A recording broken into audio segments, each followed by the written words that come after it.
Hello future IITians and NITs. तो आज अपन बात करेंगे बाइनोमियल थ्योरम से रिलेटेड एक जेईई एडवांस के क्वेश्चन के बारे में, जो देखने में काफ़ी ज़्यादा कॉम्प्लिकेटेड और ऐसा अनसॉल्वेबल टाइप का लग सकता है, बट ये काफ़ी ज़्यादा आसान है, इतना कॉम्प्लिकेटेड नहीं है जितना दिख रहा है। जैसे यहाँ पे सबसे पहले अपने को इस क्वेश्चन को समझने की ज़रूरत है। जैसे यहाँ पे अगर मैं इस ब्रैकेट के बेसिस पे देखूँ, क्योंकि इसका इसने बहुत यूज़ किया है, यहाँ पे भी यूज़ कर रखा है, यहाँ है, यहाँ है, तो इसका मतलब ये क्या कहना चाह रहा है, इसका मतलब ये इस चीज़ को डिनोट करता है। इस चीज़ का मतलब क्या होता है, ये है SCR में लिखा हुआ है, ठीक है। इसको अगर खोलते हैं तो यही तो आता है। अब ऐसे ही ये N+P लिखा हुआ है, इन सबको भी ऐसे ही अपन इवेल्युएट कर लेंगे। अब आगे चल के क्या कह रहा है, फिर अपन से कह रहा है कि अपने पास में G है, जो कि ये दिया हुआ है इसने, जिसमें F का यूज़ कर रखा है, F ये है। तो सबसे पहले अपने को F को फाइंड आउट करना पड़ेगा, फिर उसके बेसिस पे G को निकालेंगे। जब G निकल जाएगा तो उसके बेसिस पे अपने को बताना है कि इनमें से कौन कौन से ऑप्शन से ट्रू यहाँ पे होंगे। तो एक एक स्टेप वाइज करते हैं। सबसे पहले F के बारे में अगर अपन बात करें तो F कुछ इस तरीके से इसने दिया हुआ है ना। यहाँ पे अब देखो, इस ब्रैकेट को अपन क्या लिख सकते हैं, ये हो जाएगा MCI। तो यहाँ पे आएगा समेशन ऑफ MCI। यहाँ पे क्या आ जाएगा, यहाँ पे आएगा N+ICP। फिर यहाँ पे आएगा N+P लिख दो या P+N, उससे कोई फर्क नहीं पड़ रहा है, यहाँ पे P-I आ जाए। N+P मैं इस वजह से लिख रहा हूँ क्योंकि यहाँ पे देखो G के डिनोमिनेटर में यहाँ पे N+P के टाइप से दे रखा है, और अपने को अगर इस तरीके का फॉर्मेट न्यूमरेटर में यानी कि F में मिल जाए तो अपन यहाँ पे कुछ ना कुछ कैंसिल आउट करने की कोशिश करेंगे।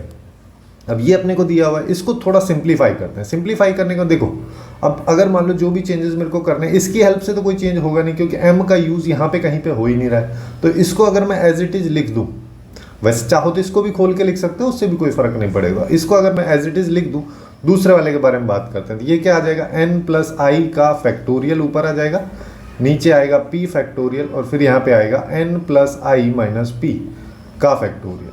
फिर अगले वाले पे आ जाते हैं। अगले वाले की बात करोगे तो ये हो जाएगा N+P का फैक्टोरियल। नीचे की बात यहाँ पे करें तो अपने पास आएगा P-I का फैक्टोरियल, और N+P में से P-I को सब्ट्रैक्ट करेंगे तो ये बचेगा N+I। ठीक है, ये अपने पास में N+I का फैक्टोरियल बच जाए। अब देखो क्या क्या कैंसिल हो रहा है।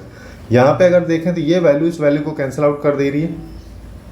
तो अपने पास में यहाँ पे आ रहा है MCI, और यहाँ पे अगर देखेंगे तो ये N+P का factorial divide by P factorial, और N-P+I बोल दो, या फिर इसको ऐसे ही लिख दो जैसे दे रखा है ये कि N+I-P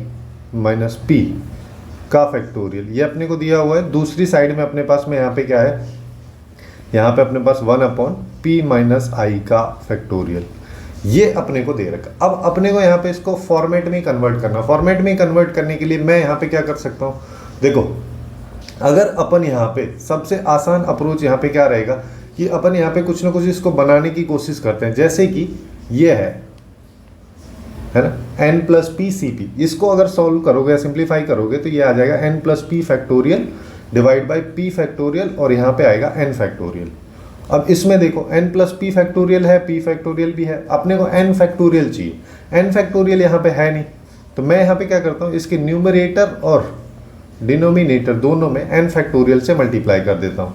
तो ये वाला पोर्शन इसके साथ में लिख देंगे अपन। तो अपने पास में अभी यहाँ पे आएगा, ये तो हो जाएगा MCI, और यहाँ पे आएगा N+P का factorial divide by P factorial, और यहाँ पे आ जाएगा N फैक्टोरियल।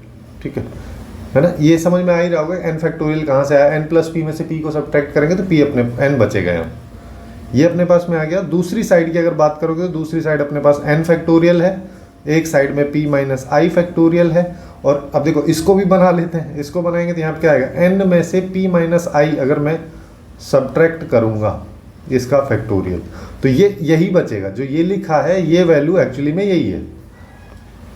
तो अब अपने पास में क्या हो गया, देखो इसको मैं क्या लिख सकता हूँ, ये पूरा पूरा अपने पास में हो जाएगा N+P-CP।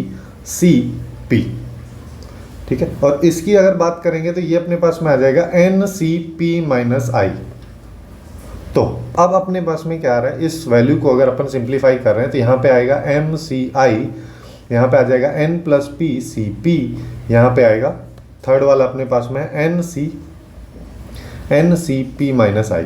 और यहाँ पे इस समेशन में अगर अपन देखें तो I की वैल्यू 0 से P तक जा रही है, जिसका मतलब यहाँ पे वेरिएबल जो है I है।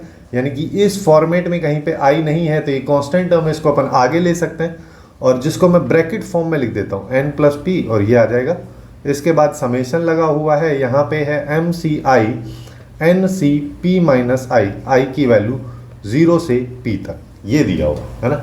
ये अपने पास f इतना सिंप्लीफाई करके आ गया। अब इसको थोड़ा सा और अच्छे से सिंप्लीफाई करें, यानी कि केवल और केवल मैं इस वाले पोर्शन पे फोकस अगर रखूं तो इसको थोड़ा सा खोल के अगर लिखेंगे तो अपने पास में क्या आएगा, i की वैल्यू डालते चलते हैं। यहाँ पे क्या आएगा, यहाँ पे आएगा एम सी 0, फिर यहाँ पे अच्छा इसके साथ इनटू में आएगा, यहाँ पे आएगा एन सी पी, फिर यहाँ पे आएगा एम सी 1, फिर यहाँ पे आएगा एन सी पी माइनस 1, फिर इस तरीके से चलता जाएगा। लास्ट वाली टर्म की बात करोगे तो ये आ जाएगा एम सी पी और यहाँ पे एन सी 0 ये आएगा।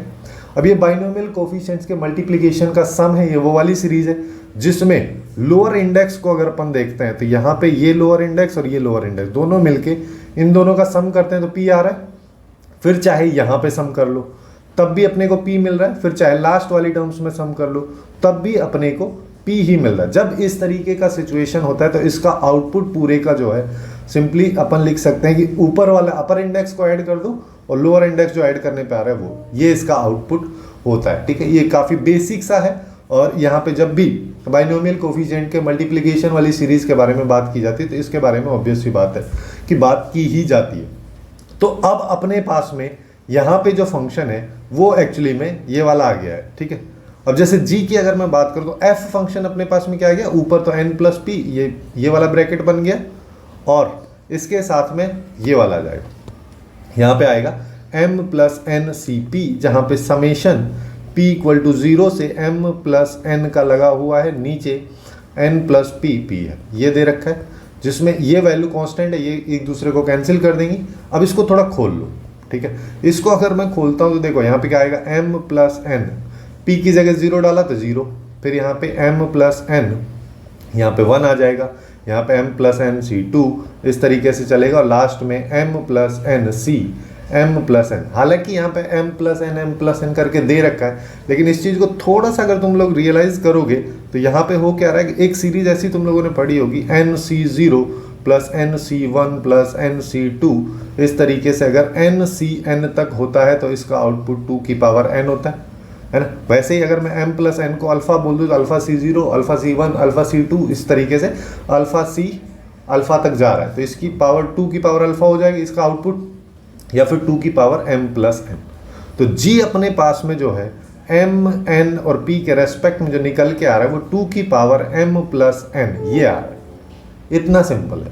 अब अपने को ऑप्शंस को चेक करना है। जैसे पहला ऑप्शन की बात क्या कह रहा है, सिंस अपने पास g है जो 2 की पावर m प्लस n है, और अब ये कह रहा है कि अगर m को n से रिप्लेस कर दूं और n को m से रिप्लेस कर दूं पहले ऑप्शन में, तो जैसे पहले ऑप्शन में पहला पार्ट ये आ जाएगा, दूसरा पार्ट जो है n प्लस m, ये दोनों वैल्यूज तो बराबर है, इसमें तो कोई दिक्कत ही नहीं है, तो ये ऑप्शन करेक्ट हो जाएगा। सिमिलरली बी ऑप्शन की बात करो, बी ऑप्शन क्या कह रहा है, m में अगर मैं यहाँ पे n की जगह n प्लस 1 ले लूँ या फिर m की जगह m प्लस 1 ले लूँ फिर n ले लूँ, तब भी पावर तो m प्लस n प्लस 1 ही रहने वाली है।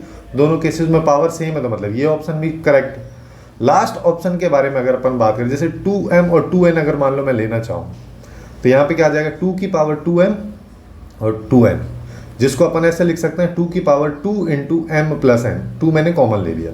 अब इसको देखो ये तो वही हो गया ना, जैसे 2 की पावर अल्फा बीटा होता है, इसको अपन ऐसे लिख सकते हैं 2 की पावर अल्फा पूरे की पावर बीटा, या फिर चाहो तो 2 की पावर बीटा पूरे की पावर अल्फा।